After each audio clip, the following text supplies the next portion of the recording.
Hi, this is Elliot Axelman from the Liberty Block. Check us out on libertyblock.com and live every week at 7 p.m. on Thursday evenings. Always principled, always libertarian.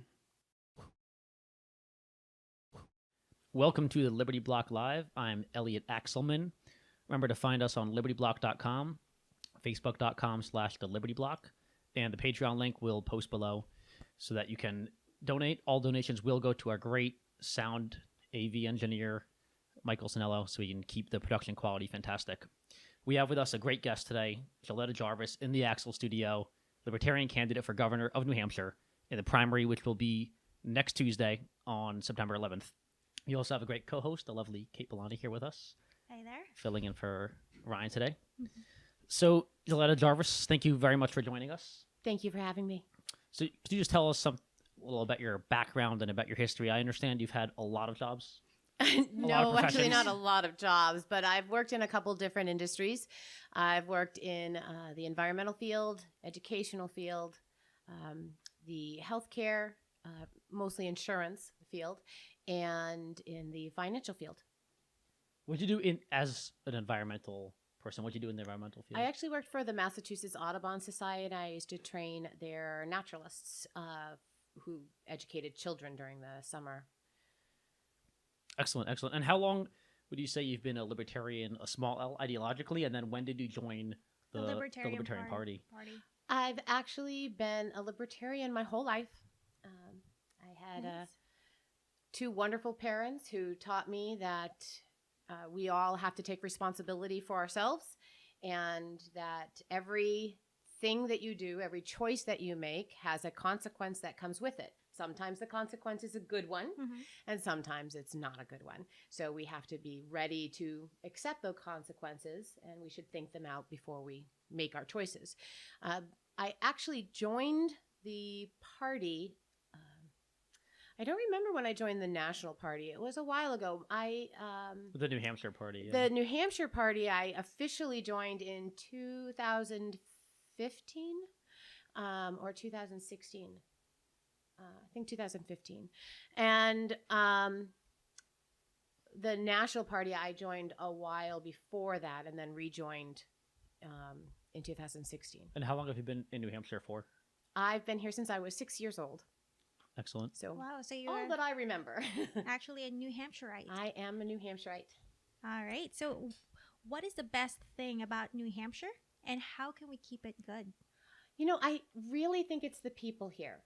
We are a very independent, strong-willed, hard-working group of people who are very into being left alone to do our thing, but are very quick to reach out and help other people when you find out that somebody needs help. So I think that giving, that community aspect of people, in most of the towns in this state, you have people banding together to create food pantries. Voluntarily. Yes. Voluntarily. They just Amazing. get together and, hey, come on out.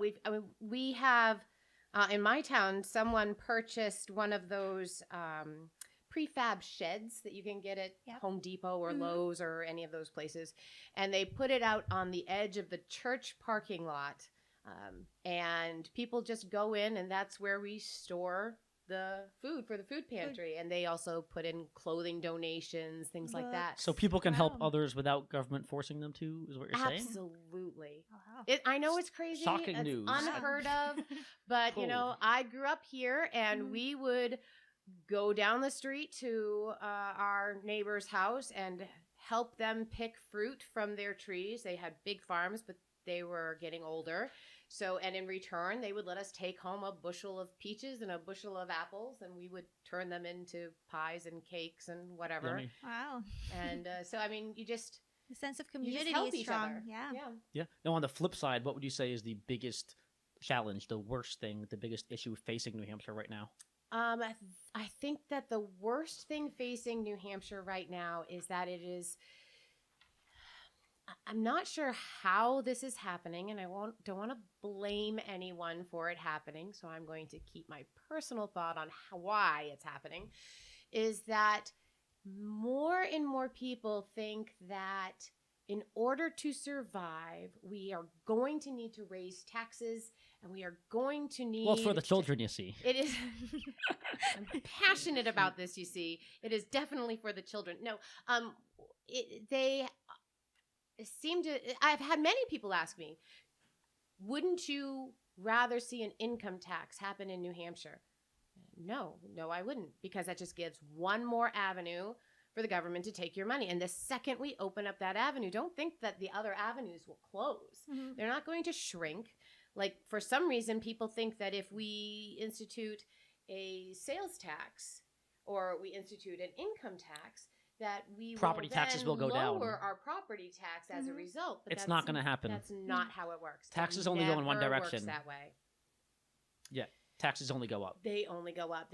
I've never seen any state that institutes an additional tax and have all the other taxes go down.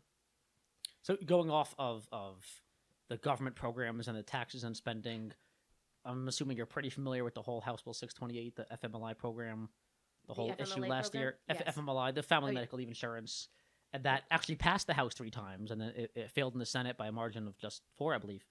So what are your whole thoughts on a family medical leave insurance program? And just for the viewers, there was a program last year introduced by a bunch of sponsors, and it was pretty bipartisan. It passed the House 3 times, so every time it went through committee, it passed the full House vote by pretty big margins, and then failed in the Senate only by 4 votes, only because Sununu put his word in there and told the Senate to kill it as is. It was a program that would have created an increased payroll tax, which is the same thing as an income tax, only worse, gets invisible, and in order to fund an insurance program run by the state that would have paid people to stay home in the event that someone in their family had a birth or a death or sickness or injury.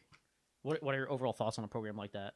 There are 5 other states Mm-hmm. that had created a program just like this, except for that they did not have a voluntary aspect to it like what we were going to propose.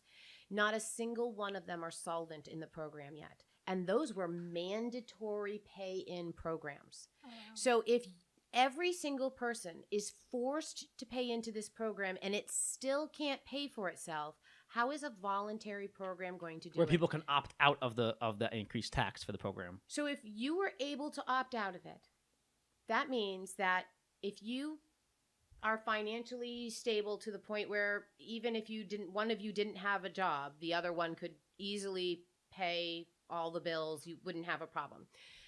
You're probably not going to opt in. You're going to opt out.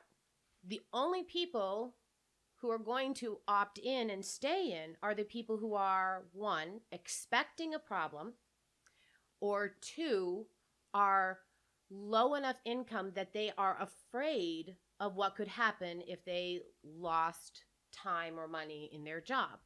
And those people aren't paid enough to pay for the program. So the only way to make it work is they get it in the door, they pass it, and then now that they've got people depending on it, the only way to make it solvent is to then make it mandatory. Or increase the so premiums. now you get it. Or make You people pay either- more for what they Yeah. are paying. Mhm. You either make it mandatory for everyone to pay in, and then so far in Washington State has tried for 5 years to make their program solvent, and they haven't yet, and that's on a mandatory program. So if they couldn't make it work in 5 years, how are we going to do it in a voluntary program? In fact, House Bill 628 was actually written in a way that actually made it even more of a pure welfare program. It was created in a way that the payout that you got from the insurance program, if you had to use it, was actually, I think, capped at 66% of the median income. Yep. Meaning, if you make a lot of money, you benefit less from the program, and if you make very little money, you have more to gain. So those who actually made a lot of money and the pay into the program was by percentage of your income. It was 0.67% of your income by a payroll tax. So And- it was really a welfare program. And you as an employee could opt out, but your employer cannot. So they're still responsible to pay They're that money, still right? responsible for Yeah, it. and Yes. it's a payroll tax. Yeah, Yep, and it's a payroll tax. so you wouldn't support that program. No, I would not. Yep, very interesting. And going off that from more broadly all of welfare, what are your quick overall thoughts on Medicaid or food stamps, HUD, WIC, everything else? Even though HUD is federal, Do you support welfare? Well, okay, so let me tell you, there's this fabulous program. It's called We Do Better.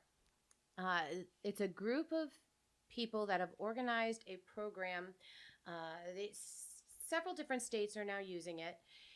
It started in Arizona. It's been working in California. And what they do is that these people in these states have to pay tax. Right? They pay income tax, but I'm working with them to see how we can make it work with property tax, okay, and business taxes. And you choose where your tax money goes. So I heard want of to that once. donate money to people who are lower income for healthcare, or I want to donate to homeless people, or I want to donate for education, or I want to donate for whatever social program, as long as it is a New Hampshire, the beneficiaries of it are in New Hampshire. You said there are states actually doing this. The There are government states allowing this. actually Really? doing it. And the Arizona, when they first started, they had about 1,900 people use it the first year. They donated money. They get a tax incentive back, so they get their money back. Okay, so it's their a tax taxes. credit. Yeah, makes So sense. it's a tax credit. So it's a charity tax incentive program. So you donate money, you turn in your slip, to prove that you donated money, you get it back. So they had about 1,900 people using it the first year in Arizona, because that was the first state where they used it. And now they have over 200,000 people using it. It's taken off, and it saves the state money, because these are social programs they no longer have to pay for. They don't have to pay the administrative costs on it. So even though they're not getting the tax money in that to pay for the to program. pay for Right. the program, they're also not having to pay for the administrative fees. And we have a tax incentive program in New Hampshire already. So we already one thing I know have the about, yeah. system set up to do this. We're just not using it that way. So we already have the infrastructure here. So we could make it work. So I'm working on a proposal with the people who run We Do Better. They're a nonpartisan charity organization that sole goal is to help people focus on voluntarism. And another benefit of that, I think maybe even the biggest benefit of that whole amazing program of We Do Better is you get happy taxpayers, right? You do, and because I hear get to about, choose. Yep, So people they don't for- want to fund, they don't want to pay for the things, the horrible programs they don't believe in. That's right. So all those people who say, well, I don't want my money to go to Planned Parenthood. Well, you do. Well, I'm not saying you do, but you know. Put it towards the military, Yeah. and And others can put instead- it towards there. Yep. We could make it go federal, in which case, yeah, you could decide, well, I want to dedicate this money to the military because national defense is very important to me. I want all this money to go to the military. So your income taxes go towards military spending, but I don't want my money to go towards military. I want it to go towards education. So I want to make sure that everybody's children can get a good education. So I want mine dedicated purely to education. Or, you know, you want yours to go purely towards making sure that people who get mental health accessibility. So, you know, we can make sure, and we can divide it up. We could say, I want a little bit to go to education, and I want to spend a little bit of my money on mental health care, and I want to spend a little bit of my money, you know, wherever, as long as it's an approved charity. So I can't just say, well, my cousin Joe. Yeah. Yeah. Yeah. So you mentioned paying for education. What would your policy be should you win the governor's race on education, as far as government involvement, as far as ESAs, getting back money if you don't use the public school system? So right now, well, there was a bill that went in last year on school choice. Mhm. And it started out as a very interesting bill that I went in to listen to the testimony for. And I have to tell you, the one thing that really bothered me when I was in there were all of the superintendents who went to this hearing and said, if you allow school choice, we're going to lose all of our students. And that really bothered me, because they were obviously admitting our school sucks. It can't They compete do. in a fair market. My They do. my school cannot compete in the market as it exists today because we don't have good enough programs. And every single superintendent came forward and said that they would lose students. What should have happened was all of these superintendents should have come forward and said, so what happens when everyone in the state wants to come to my school? How am I supposed to say we only have enough room for this many students? That's a should have been problem the they'll never question. have because they're not that good of a school. Yeah, Because so government-run schools. so right now we're supposedly I think somewhere between third and fifth in the state, depending on which survey, which poll you look at. Third and fifth in the country, top education. Okay.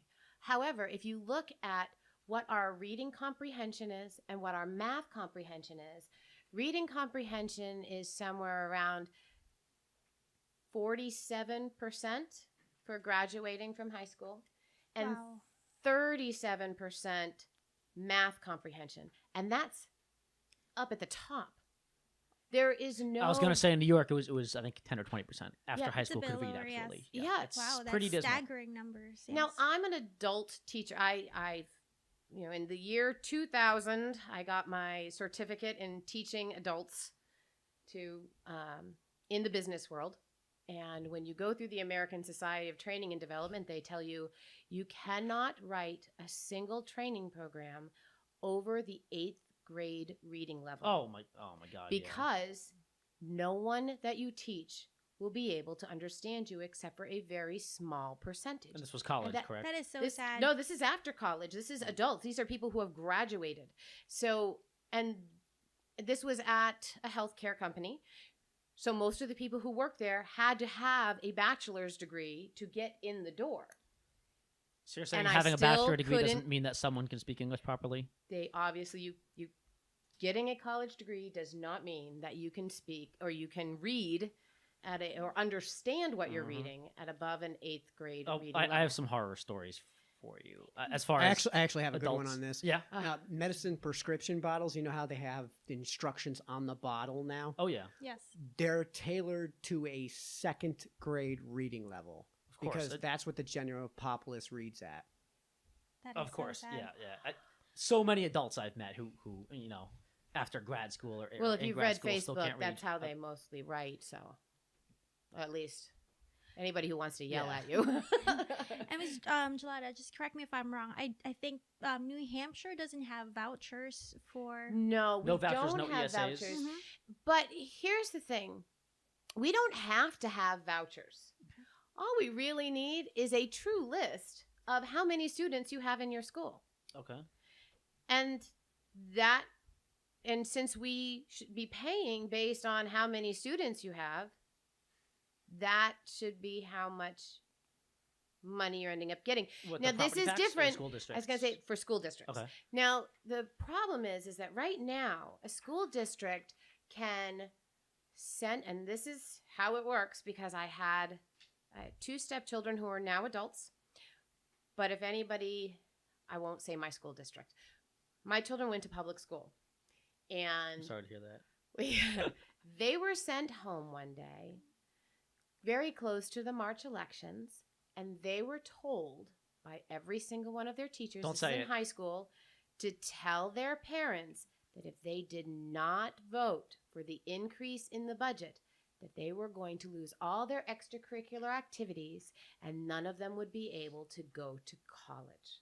What do you think about that, Kate?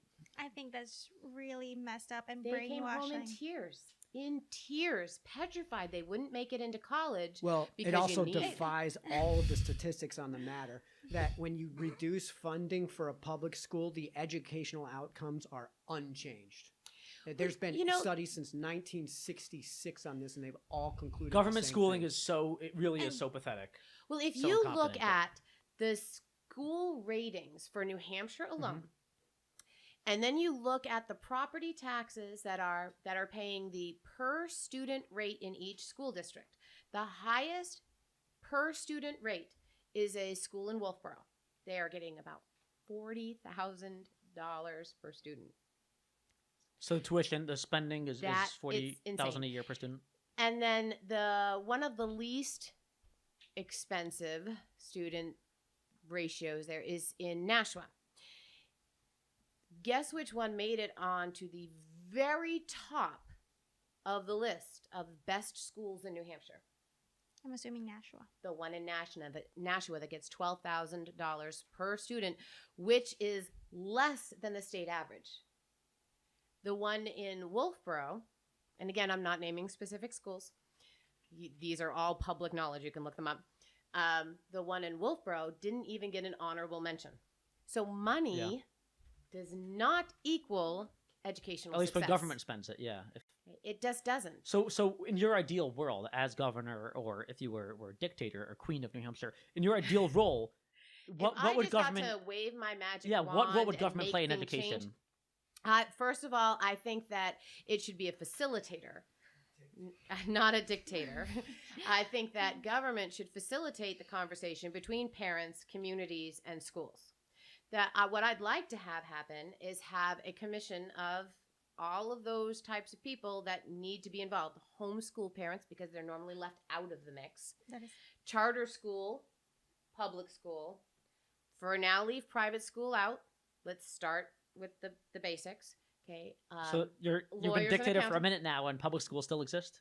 Government schooling, okay. Because right now we have a lot of low income people that depend. No, it takes on more than a minute to pass You a bill. I You know.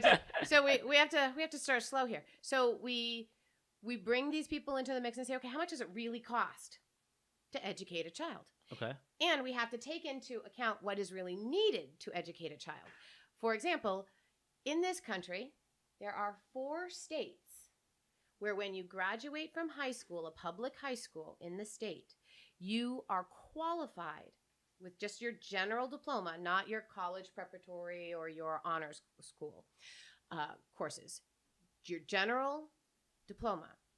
When you graduate, you are qualified to go to an in-state college. 4 states, and New Hampshire is not one of them. Qualified in what sense? Meaning that you meet all the qualifications to attend your in-state college. You'll be able to get the SAT scores. You'll have the grades point average. You'll have the Just by virtue of graduating high school? You'll have the courses that you needed to study to get into those into your in-state schools. What's the alternative? How did the other 46 states work?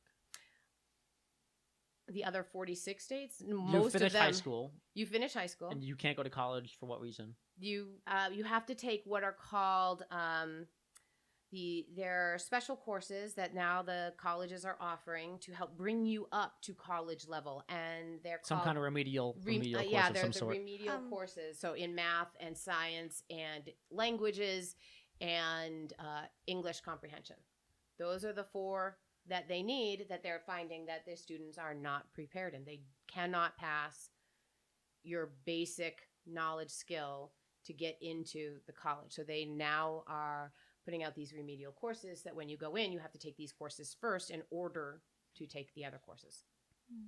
Very interesting. So we need to look at those. So we need to have colleges come into this commission and say, this is what it takes to get into college. This is what knowledge you should have. It should be public information. It should be to some public degree, information. Yeah. You should be able to say, 1,000 times 2 equals 2,000 by the time you graduate from high school. You should be able to do that. I'm sure that it's actually a little bit tougher than that, but you know what I mean. And so then we need to say, okay, so are we educating kids to get to that point? If not, why not? Okay, and how do we make it so that these kids can choose which school they go to? If you are a child or you have a child with special needs, there are several schools in this state that are really good for special needs.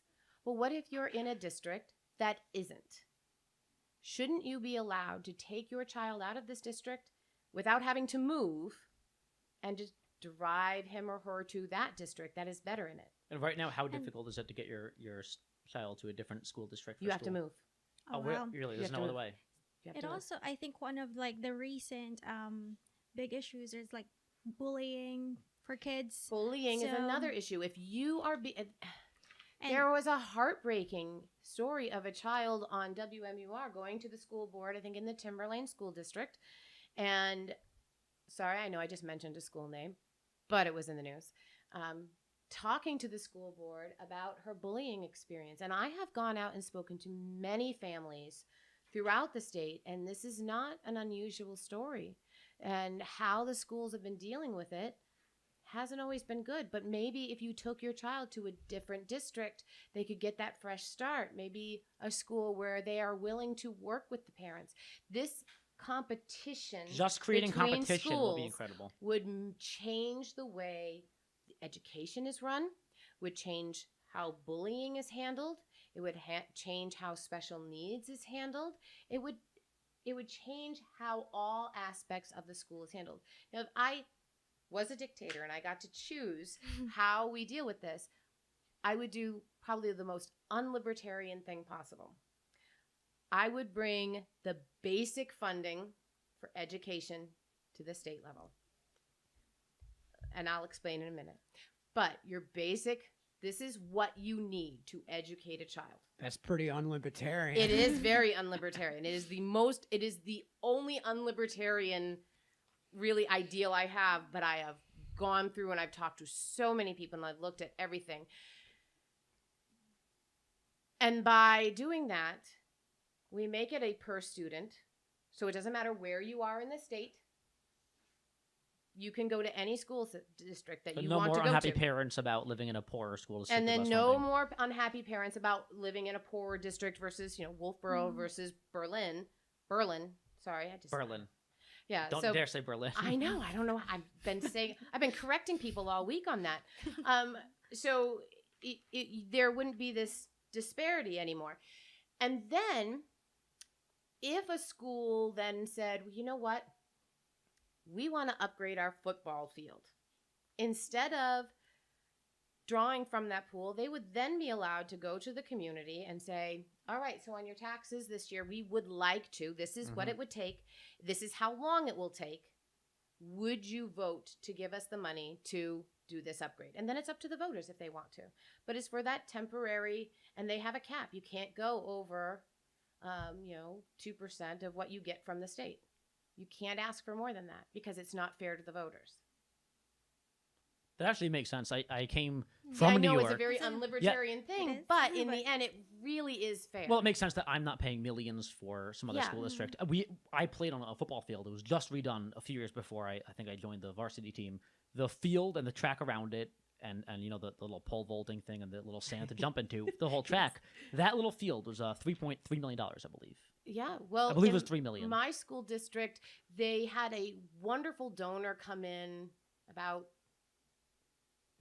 8 to 10 years ago and donated a couple $1 million to build a performing arts building, Mhm. all by itself for the middle and high schools to use for this performing arts center. Isn't Where that they- how private schools and universities Yes. usually work? That And some and charter incredibly schools, wealthy yeah. donor says, hey, I'm going to give you $2 million to build a new field and put my name on the front.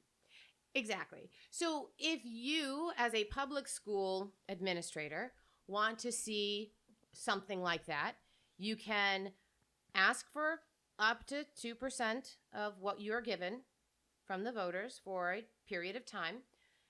And then you have this PTA for a reason. Their job, and I was a member of a PTA, so I know this, your job is to help fundraise for the school for all those extra things that you want to be able to give, extra field trips, extra Yeah, or whatever. an alumni Well, association. maybe you could use that like an alumni association. Do fundraising, good old fashioned Go fundraising. do some fundraising.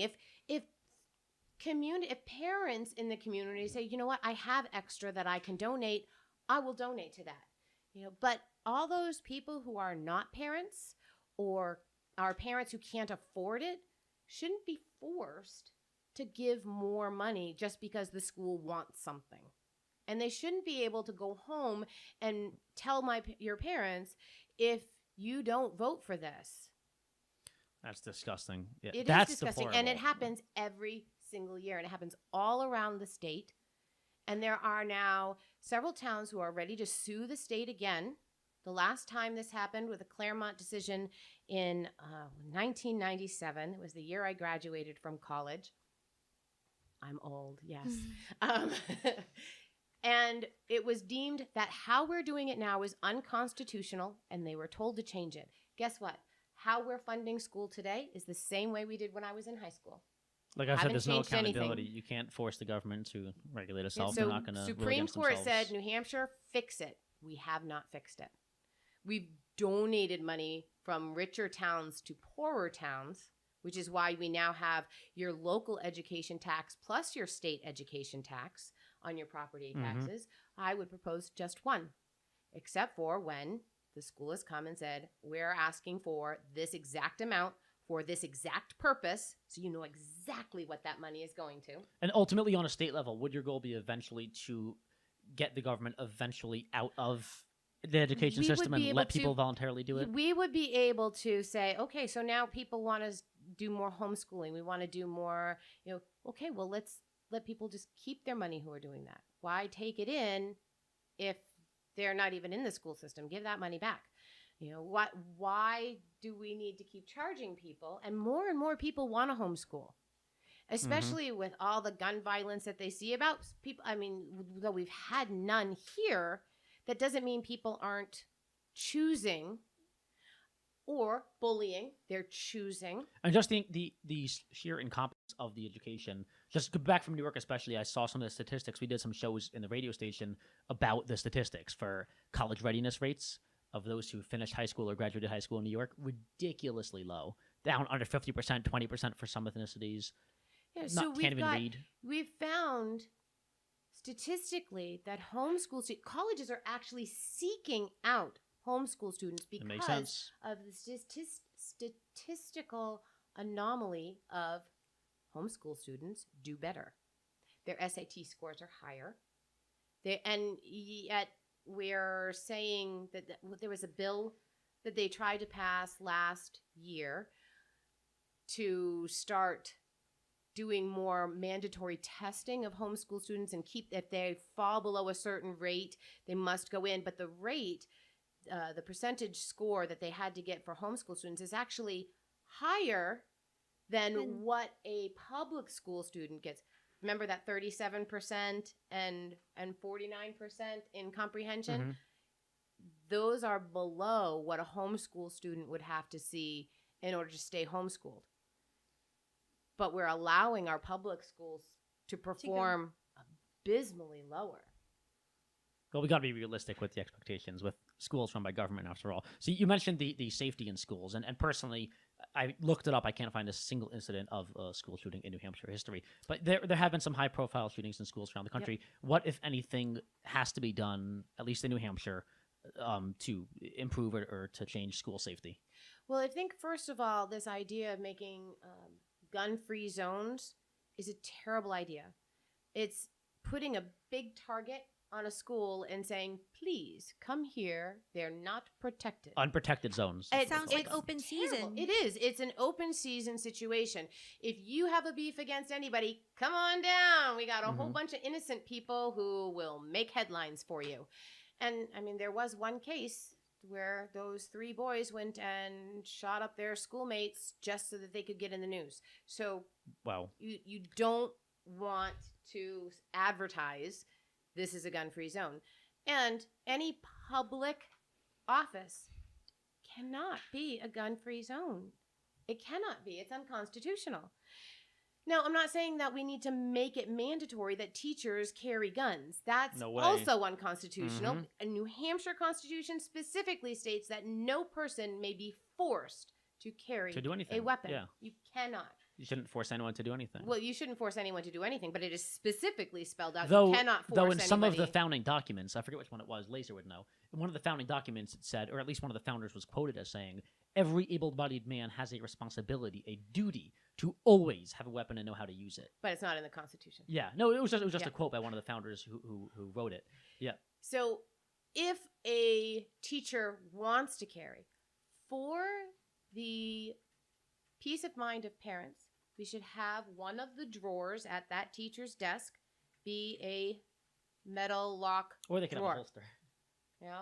Well, They make holsters. They'll point out the people at the State House who used holsters and had their guns fall in the State House last year. The FBI agents were in the State House?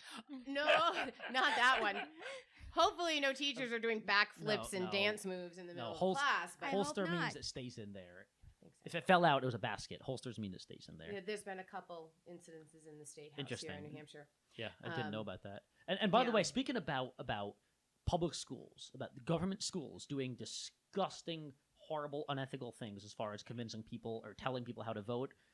I don't know if you know what happened. I wrote about it in the Exeter. So in the Exeter school districts, in Exeter and some neighboring towns a few months ago, the school put on a pro-gun control rally.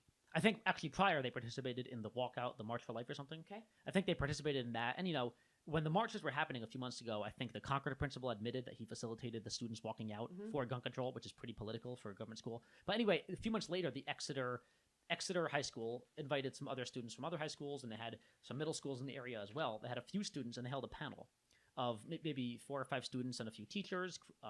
Maybe Chris Pappas was there, a few elected Democrats, and they invited 2 moderate Republican representatives from the area of Exeter as well to a panel, some kind of, they called it a town hall panel on gun violence. It was like 10 people and like pro-gun control and 2 people who are Republicans who are pro-light gun control. And they just did a whole massive rally with the students in the auditorium, I believe, pro-gun control. And this was a school clearly indoctrinating the students to support gun control and vote for gun control. And I wrote up a few articles about the whole Exeter town hall meeting. They brought a doctor in there saying, what was he, a psychiatrist, I believe, saying, I'm as a doctor, psychiatrist, as a doctor, we see the AR-15 bullets, they shatter bones all the time. I'm like, come on. But it was disgusting, the coercion that was displayed. And I saw the whole video. It was a long YouTube video of the town hall meeting. And you see these students, some high school kids, but also middle school kids. You see how brainwashed they were. To hate guns and be afraid of guns and support gun control. One of the girls said, I'm not going to tell you how to vote, but, we need more gun control. So that's another instance of government schools getting involved. They actually had, throughout the country, they had all those walkouts. The walkouts of schools. And there were cases, and these are not as big in the media as obviously the walkouts were, but they had cases of children who were being suspended for holding signs that said, That's right. Guns don't kill people, people kill people, or And even refusing to leave. Yep. Who went to study hall or went and sat in his classroom, and that one boy who went and sat in classroom and said, I want to be taught, I'm here to learn. It's a school. But the principal said, no, we are Today's lesson is how to support gun control.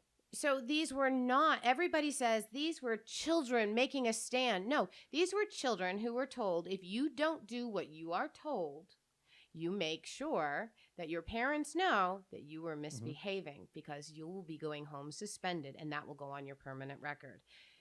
They were not instigating the situation. The teachers, the parents, the politicians in the area and their principal and school administrators were making a point. It was not the students making a point. There were a few students who were really excited about this and really gung-ho about it. Mhm. But for the majority, did you ever participate in a walkout when you were in high school? I did. Well, I didn't.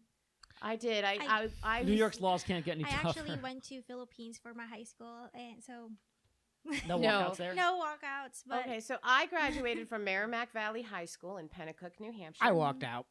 You walked out. See? Okay, so Yeah, some I went of to us school did. in Connecticut, They and have I those walkouts? found it boring. So Oh, you found it boring. any Oh, you excuse, walked out on your own. believe me, We- when you're 15. We had a group of us wanted to honor Civil Rights Day.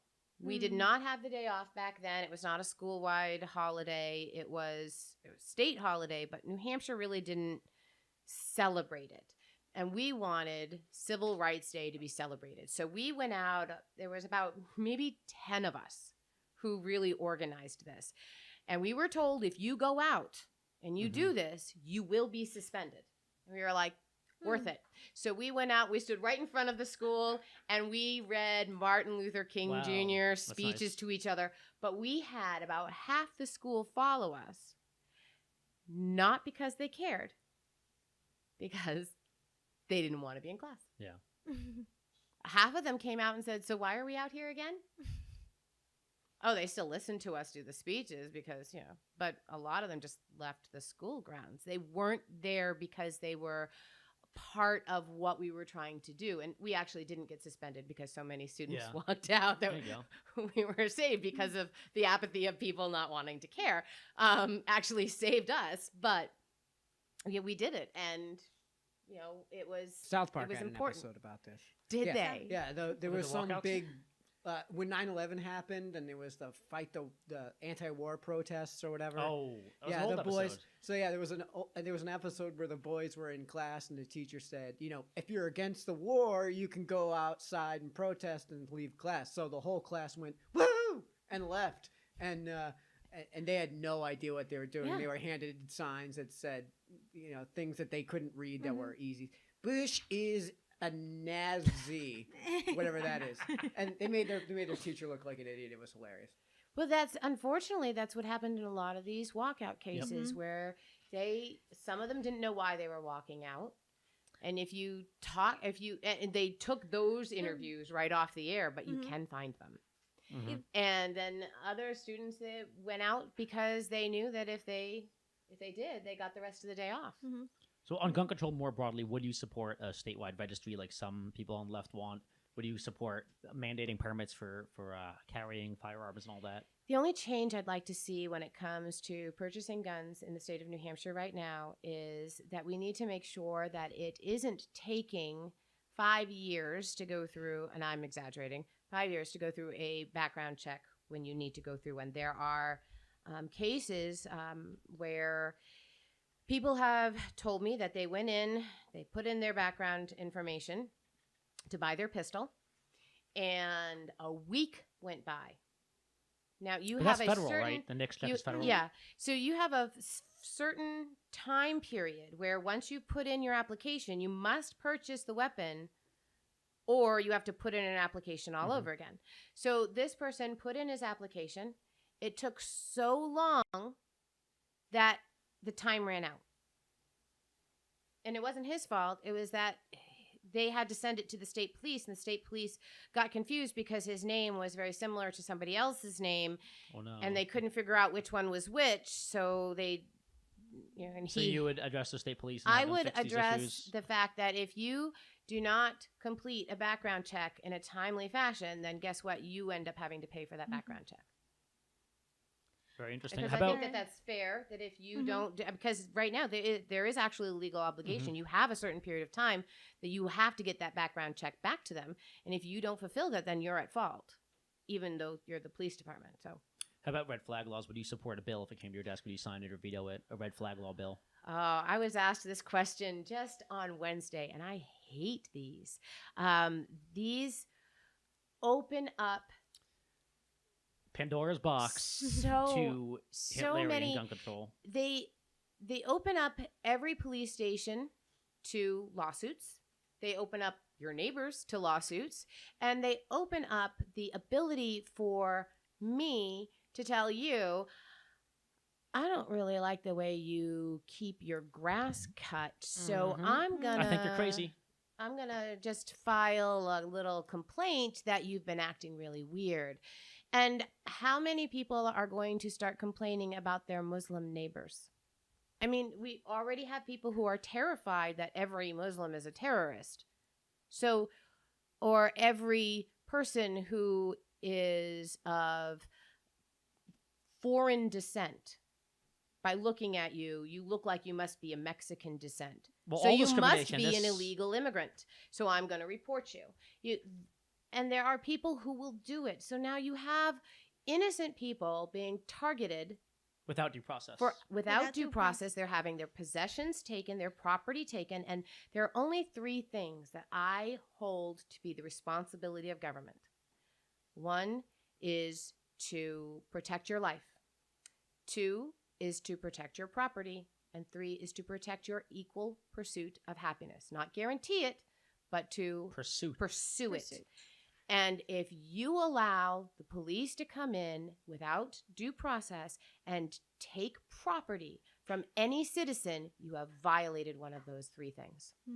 And I believe I think in most red flag laws, the way these bills in various states are drawn up, I believe one of the requirements for the police to confiscate it without due process, or with a quick warrant, where they get a quick warrant without due process from a judge, is that you have a history of some kind of mental disorder, right?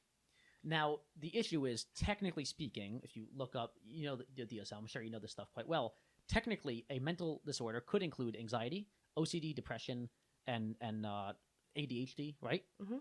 You know how many people in America suffer from one of those at least? Probably If- more than half. If you were pregnant ever, Yeah. you might have had postpartum depression. It might be gone now, but you now have a history It's coded. It's in your of of code. depression. Yep. And by allowing this to happen, and the other issue with that is, how does a police officer know that what your mental history is unless they're violating HIPAA guidelines? So we're asking might be a right. There might be a state HIPAA issue to here, violate too. a federal law because we're giving them permission to look at your medical records. Any police officer can look at your medical records. That's I don't know why I didn't think Unless about they are that. involved in the care, they I was gonna can't say, you access should. that. Well, Yeah. well, the judge. You'll be the judge who gives the warrant, right? Okay, so But even they shouldn't be looking at your HIPAA, your protected health. no, you have to information. give permission. You have to give a signed permission for your medical records to be looked at by anyone, including a court. They can request a warrant for your medical Mhm. records, No, I but gotta that's a think about separate this. warrant. Okay. So you guys asked about some rates for OCD and ADHD. OCD is 2.3% of the population. Mhm. ADHD is roughly 5%. So Depression, anxiety, depression and Maybe anxiety, we- I haven't gotten that today yet. maybe another 10%, 20%, 30%. And those are just the diagnosed ones. Yeah. Mhm. So We all know people with undiagnosed depression, ADHD, Well, those anxiety. people probably wouldn't have a record then. Yeah, that's true. That's true. Yeah, not yet. Once they go to their doctor Mhm. and they say the D word, they say they're depressed. They say they're a bit sad. These questionnaires. What's going on with the questionnaires? I went to the doctor a few weeks ago when I first moved here to get a checkup. You know how many of these depression? Oh, checklists yes, were they put have on to my do face? a checklist. They have put like to do 5 of them in your face when you walk in. What's going on with You that? have to fill in these new Is this a federal this, thing? This depression issue, the questionnaire of 5 to 10 questions that you have to ask. Have you considered suicide in the last 6 months? Have you felt Have you sad been in the last few sad? weeks? Have you had any changes in your life? Have you all these things? I'm like, Have you and breathed more one than time- 12 times in a day? I have to tell you that I have to fill in one of those every single time I go to the doctor's office. Have for a couple of years now, and every time I go in, I always look at my doctor and says, "Is there anybody who can't check yes to at least one of these questions?" And he says, "I have to have you fill it in. I don't really care." He goes, "If you're depressed, or you're not feeling good, talk to me about it. If there's And- something on here you want to talk about, we'll talk about it. Otherwise, Anxiety disorders are the most common mental illness in U.S., affecting 40 illness. million adults in the U.S. 40 million. age 40 million. 18 or older, or 18.1% of the population every year. So And you know what else will trigger this is if you have a history, if you have drugs in your system, right? So I was millions of more of Americans have taken drugs at a point. yeah. So I'm gonna talk about this. This is a personal experience, and I talked about this on another show where Granite Hammer. You all remember when Granite Hammer went into effect a No, we're couple pretty years new. ago? So Granite Hammer was supported very, very strongly by Chris Sununu, who pushed it even further once he got into office. And what most people know about it is it's a program to get rid of drug dealers. We're going to Mhm. give more money to police so that they can hire additional workforce to be patrolling the streets, to put people in the labs, and get more of these drugs taken off the streets. And we're going to put undercover people down in Massachusetts because, that's where all the drugs are coming from. I can't remember what else he said. But what most people don't know is if you are on medication that happens to be an opioid, you are now subjected to the law. So I went course. in and I have a disability. I had an illness or condition called Guillain-Barré syndrome. wow. you did. Wow. Okay, so you guys know what it is. For those of you who don't, it's where your immune system attacks your nervous system and shuts it down. So I spent about 6 weeks in the hospital so that they could make sure I didn't die because your nervous system makes your heart pump and your Lungs breathe lungs and- move Lungs and all that breathe. stuff. And I couldn't walk and I couldn't move my hands. I couldn't use Wow. my feet. I ended up with permanent nerve damage in my hands and feet, which causes chronic pain. And so my rheumatologist wanted to prescribe a painkiller. And I said, well, I don't want anything that could be addictive. I don't want a narcotic. I don't want an opioid. I want nothing like that. So if you can't give me something like that, don't bother. I'll just deal with it. It's. So he said, well, okay, no, I've got a medication I can give to you. You'll be all set. I said, okay. He goes, you just have to come back in 3 months to do a med check. Okay. 2 weeks before, 2 weeks before my med check, he said, now, just to let you know, and for this med check, you have to go and do a urine test. I'm like, okay, well, I've never had my medication levels checked that way. This is new, but okay. I don't really take a maintenance drug ever before, so sure. So I went in, I took it. I came into the office 2 weeks later, and he says, you have tested positive for cannabis. And I went, no, I didn't. And he goes, you have. I said, no, I didn't.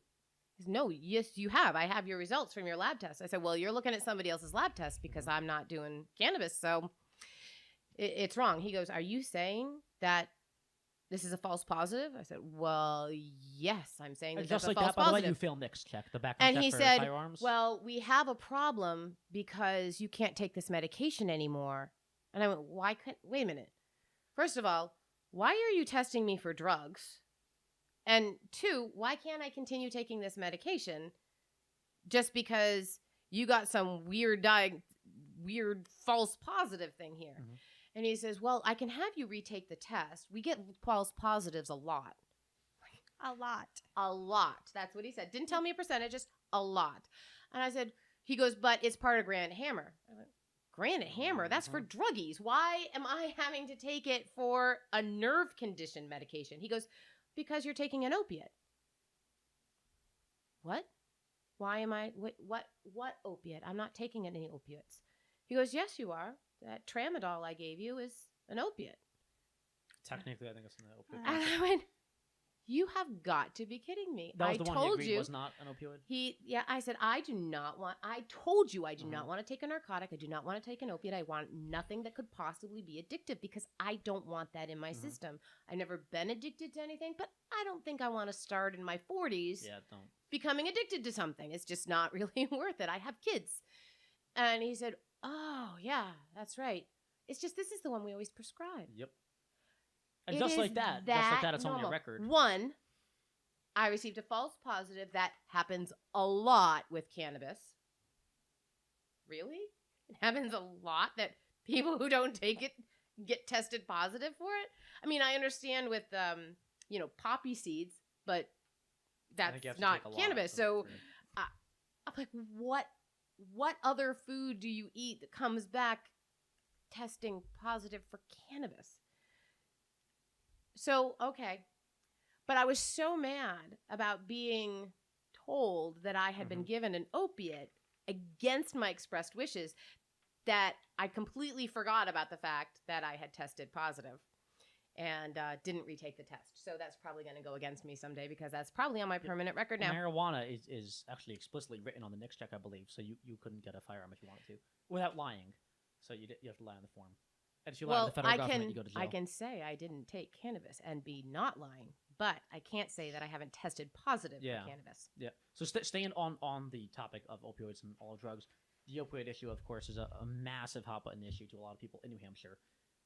Do you have any ideas to somehow decrease the number of deaths and addictions and injuries from opioids in New Hampshire? The first thing to do is to legalize cannabis for recreational use, for medical use. There shouldn't be any difference. The only reason that was Aaron Stay's response as well, right away. The only reason you should need a medical prescription to get it is if you're a child. You know, those children who have epilepsy and they need a special the oils and stuff that you should need the prescription for, so you could get it for a child. But if you're over 21, there should be no law stopping you, right? And that has been proven beyond a shadow of a doubt to bring down opiate addiction levels. The Canna Institute in Massachusetts did several studies on people who were addicted to heroin and other opiates, and they found that people who used cannabis to withdraw with suffered less side effects than people who used the other medications, pharmaceutical medications. And so they were able to be more successful in staying off it once they got off, because they didn't go through all the pain that stops a lot of people from continuing with withdrawing. And there's so many medical side effects, such as if you, I don't remember what the dosage is or how often, but if you take it before you have Alzheimer's, it can prevent Alzheimer's in people who have a family history of Alzheimer's. It helps people with seizures. It helps people with pain. It helps people with fibromyalgia. It helps people with nerve conditions. It helps people with so many different conditions. I couldn't possibly list them all. I've been working with one of the activists in New Hampshire who's helping actually on the commission to create the legalization bill to get all the facts so I can make sure that I have all the knowledge. And I would love to see, combined with a cannabis legalization, to legalize hemp because of the environmental benefits that hemp has, not just in what hemp can be used to create, such as your insulation and Seemingly wooden everything. planks that are resistant to mold, to mildew, to fire, to termites. Don't we have all of those here in New Hampshire? So you use that to build your house. Your house is suddenly more sustainable. You grow it. You can harvest it 4 times in one season. It grows right back to full strength. You don't have to wait 20 years before the tree is tall enough. Are you saying it grows like a weed? Oh my gosh. You're a That's a good father, aren't one. you? There ought to be a law against that. That was a dad joke if I've never heard one. And I believe alcohol is more addictive than more people die of heart attacks and alcoholism than actual opioids. Yeah, in 2016, the actually, I have rates. statistics here. In 2016, for example, the only year I have numbers for, I think 500 people died of opioids in New Hampshire, and over 2,500 died of Well, cancer and heart disease each. I receive that list every month. I think it was 497, so very close to 500. And I believe that was with cocaine mixed in. I think there was like Interesting. 2.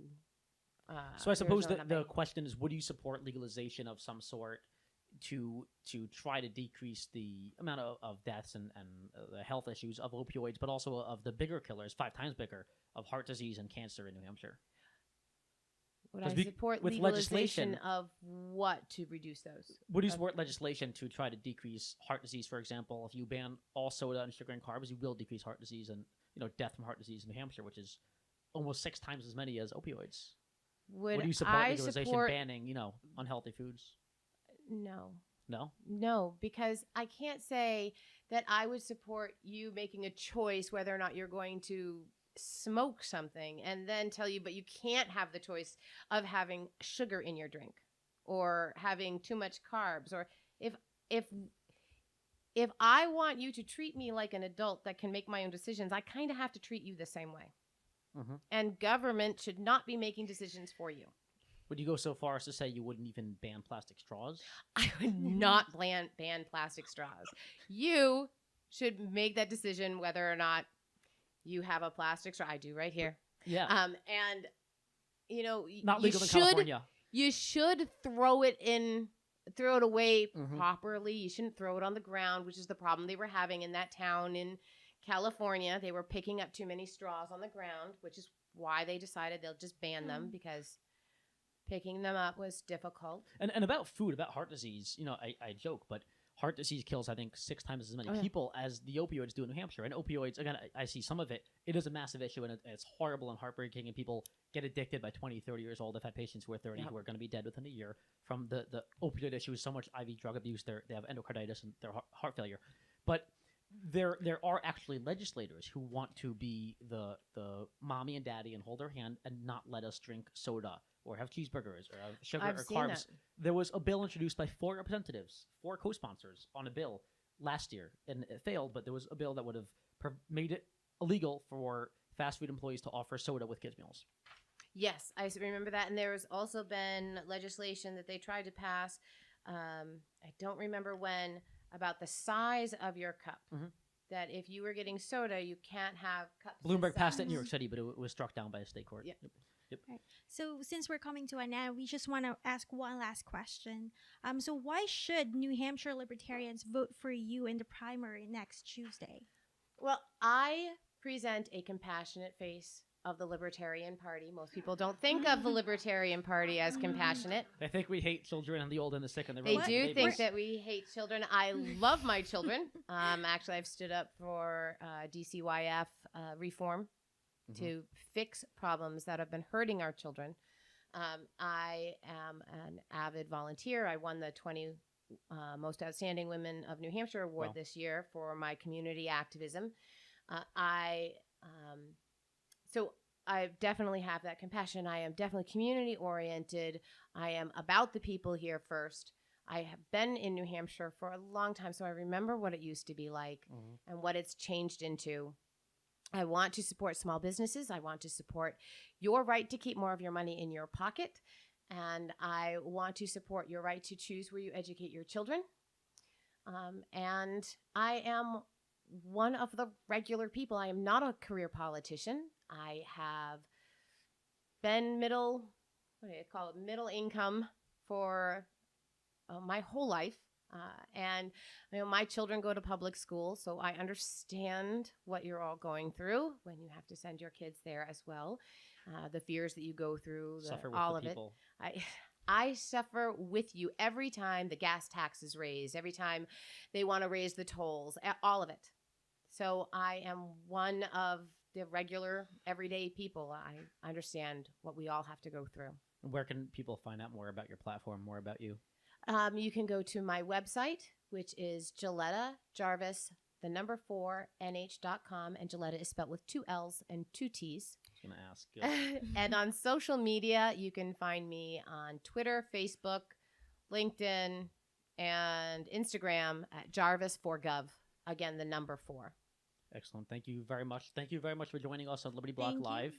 Remember to Thank you. find us on libertyblock.com, facebook.com/the Liberty Block, and the Patreon link we will put below. I don't know the URL offhand, but remember, this is the last time we're going to have Michael with us, the AV engineer. If you want to keep the quality as good as it is, please do try to get on that Patreon link if you feel so inclined. We appreciate anything you could give.